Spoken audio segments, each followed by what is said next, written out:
사람 앞에서는 공안국 국장이고 뒤에서는 조폭 두목입니다.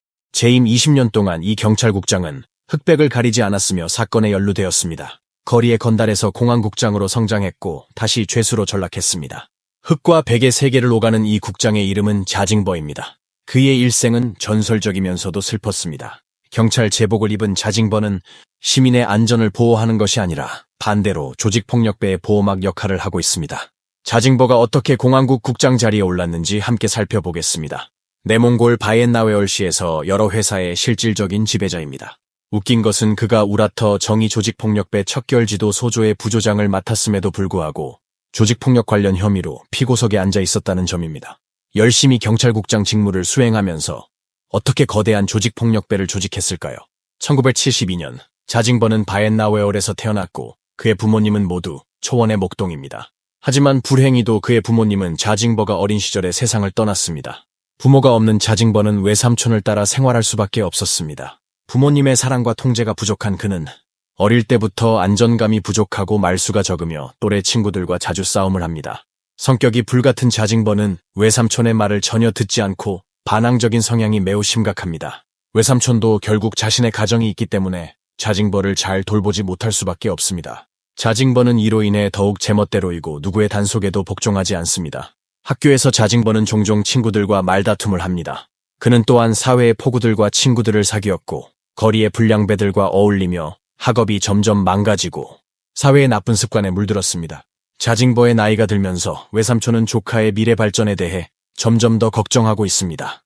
만약 악행을 저지르는 흑사회의 일원이 된다면 형님과 형수의 임종 당부에 대해 미안하게 생각합니다.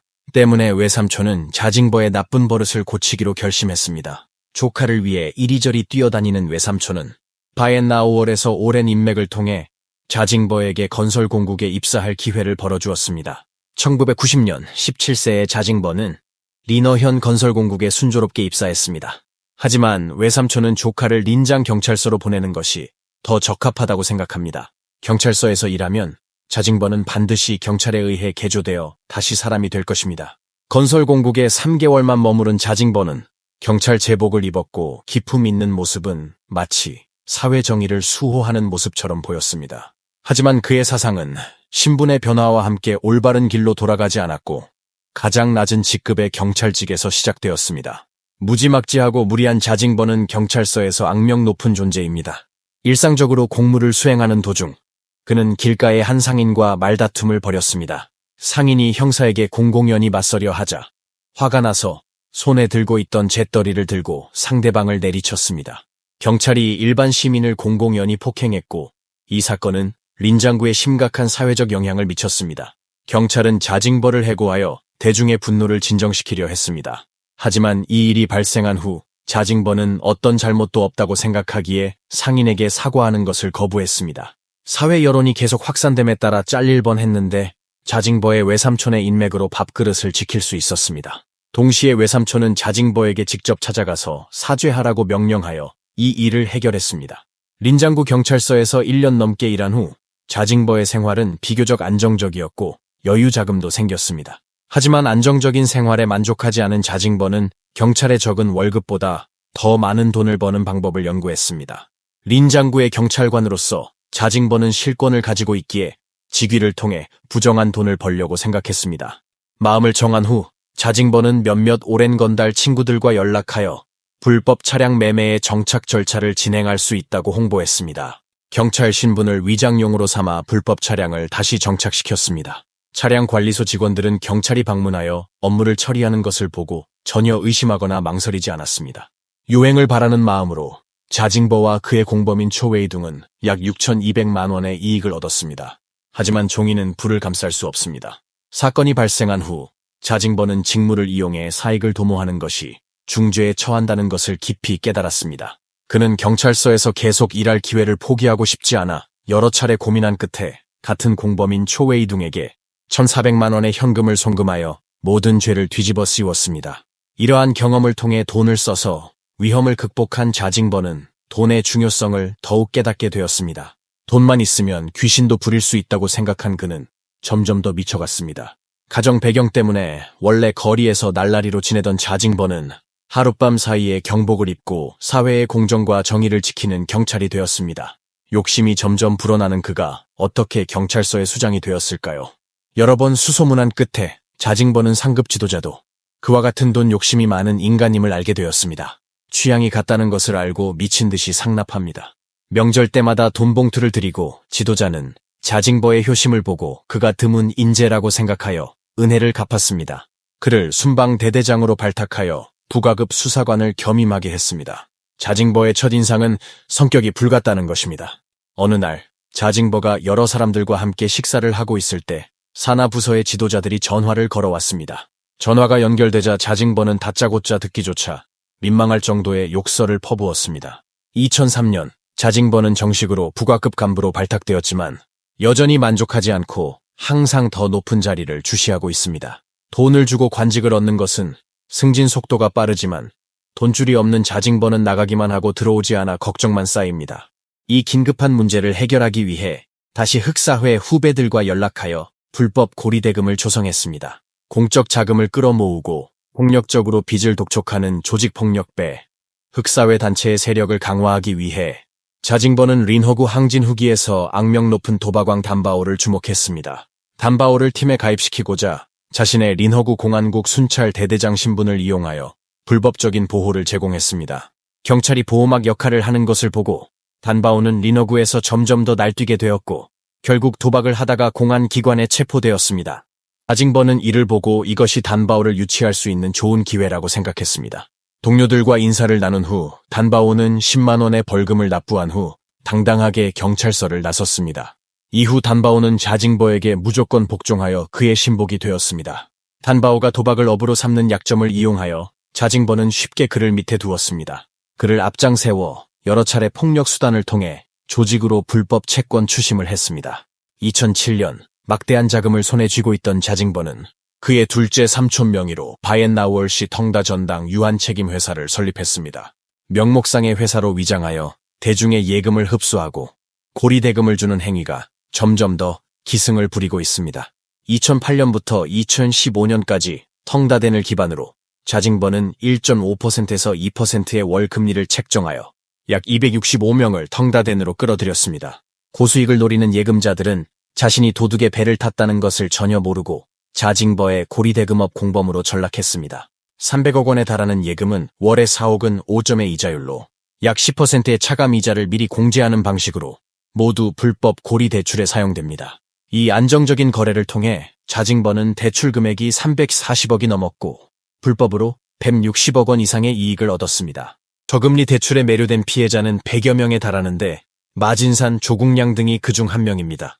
2009년부터 마진산은 텅다덴에서 6억 7,200만 원을 대출받았습니다.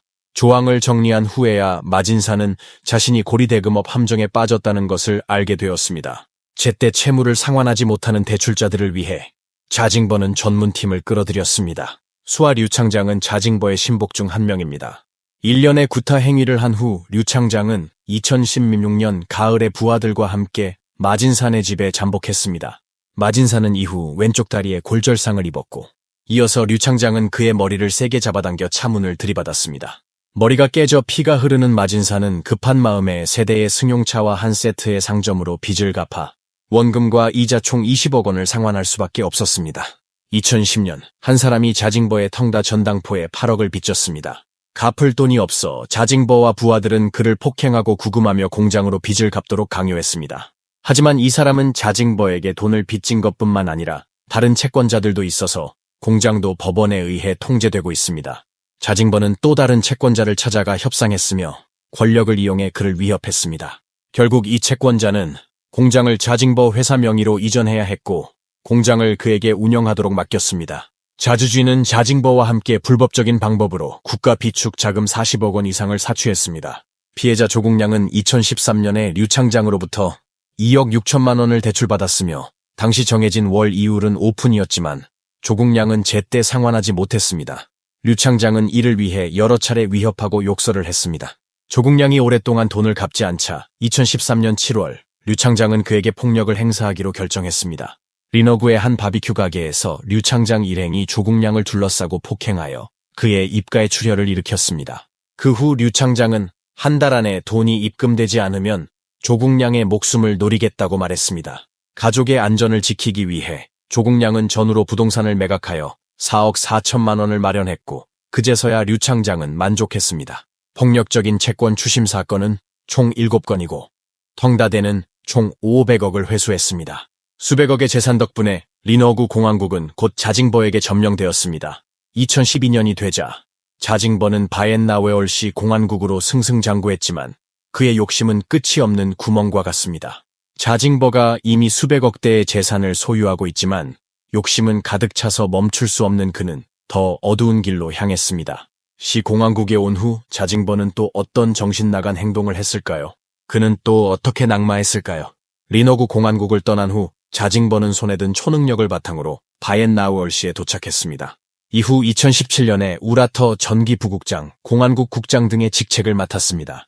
우라터 정의는 광물 자원이 매우 풍부하여 도시의 55%를 차지합니다. 이곳에 부임한 자징버가 어떻게 이 비계를 내버려 둘 수 있겠습니까? 우라테어 전기 부국장으로 재직하는 동안 광물 자원 개발과 채굴에 잔머리를 굴립니다. 자징버가 뒤에서 힘을 보태자 넷째 삼촌 자주쥐는 신속하게 사석 광산 산업에 진출했습니다. 다른 기업에 활로를 전혀 주지 않았고 기업가들은 자주쥐한테서 한 몫을 나누기 위해 앞다투어 선물을 보내 환심을 샀습니다. 상황을 제대로 파악하지 못한 기업들은 잇따라 도산했고 일부 불복하는 기업가들은 심지어 자징버에 의해 감옥에 갇히기도 했습니다. 하지만 이것이 자징버의 가장 악한 행동은 아닙니다. 욕심 많은 자징버는 심지어 자산이 수백억이 넘는 대기업을 4억 원에 인수하려고 합니다. 이미 2008년에 우라터 전기정부는 자원 활용을 실현하기 위해 40여 개의 철광석 가공기업을 도입했습니다. 정책의 강력한 지원 아래 기업가 궈젠핑도 명성을 듣고 우라터 전기에서 진성다 광업 유한회사를 설립했습니다. 궈젠핑의 의심을 해소하기 위해 정부는 그가 먼저 채탄 후 표를 사는 것을 허용하고 정부가 나서서 복잡한 절차를 처리해 주었습니다. 이후 4년 동안 금성달 광업의 관련 절차가 모두 완료되었고 각 공장도 예정대로 설립되어 언제든지 생산을 시작할 수 있게 되었습니다. 2012년 5월에 이르러 철광석 가격이 계속 하락하자 진성다 광업은 손실을 줄이기 위해 자발적으로 생산을 중단했습니다. 궈젠핑은 시장이 회복되면 생산을 진행할 계획입니다. 이때 창고 안에는 무려 75만 입방미터의 광석 원료가 저장되어 있었습니다.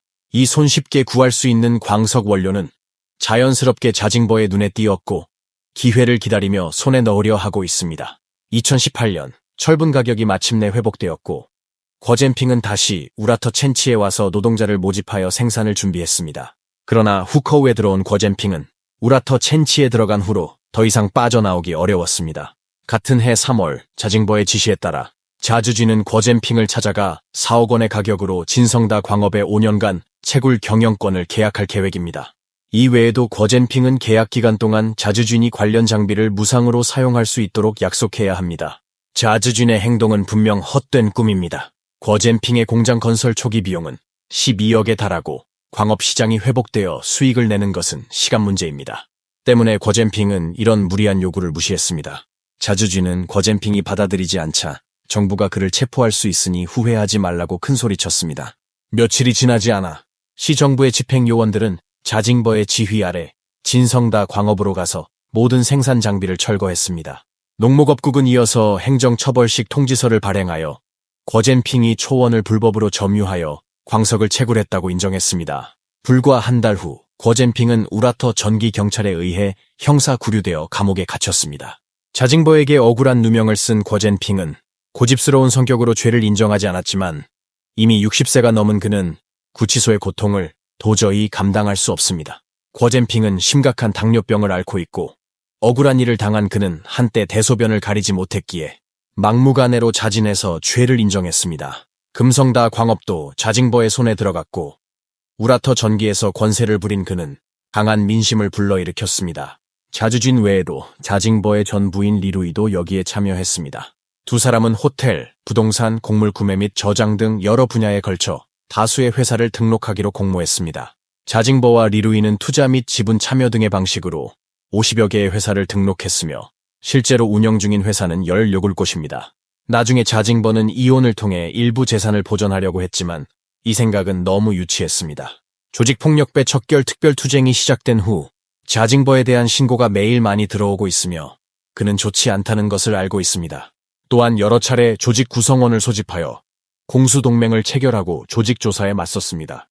2019년 7월 우라터 전기에서 한 현직 주요 관리가 공안국에 가서 지도자를 찾아 자징벌을 위해 좋은 말을 하고 그의 명예를 회복시키려 했습니다. 자징벌은 이혼 후 정부의 한 여성 간부와 별장에서 동거했습니다. 자징벌 사건과 관련하여 여성 지도자를 신문할 때 상대방은 이혼한 두 사람이 함께 사는 것이 매우 정상적이라고 말했습니다. 비록 자징벌은 자신이 완벽했다고 생각했지만 처벌을 피하지 못했습니다. 2019년 주민들의 고발장이 내몽골 공안청에 전달되었습니다. 자징벌가 조사를 받으면서 박해받았던 국민들이 앞다투어 증언에 나섰고 이른바 담이 무너지면 모두가 떠밀고 있습니다. 짧은 한 달 만에 주민들로부터 190건 이상의 신고 단서를 받았습니다. 2020년 3월 자징벌가 형사 구류 열흘 후 인민검찰원이 그를 체포하여 범죄 사실이 하나씩 드러났습니다. 1998년부터 2018년까지 특별수사팀은 약 2,800억 자산과 69명의 범죄 용의자를 적발했습니다. 자징벌은 16개의 죄명을 포함하여 특별수사팀은 그와 관련된 범죄 사건 73건을 수사하였으며 그로 인해 무기징역을 선고받았습니다. 경찰관으로서 자징벌은 국민을 위해 전혀 배려하지 않고 오히려 자신의 직무에 의존하여 사익을 추구했으며 사건에 관련된 금액은 무려 2,800억에 달했고 무기징역을 선고받았습니다. 시청해 주셔서 감사합니다. 구독과 좋아요는 사랑입니다.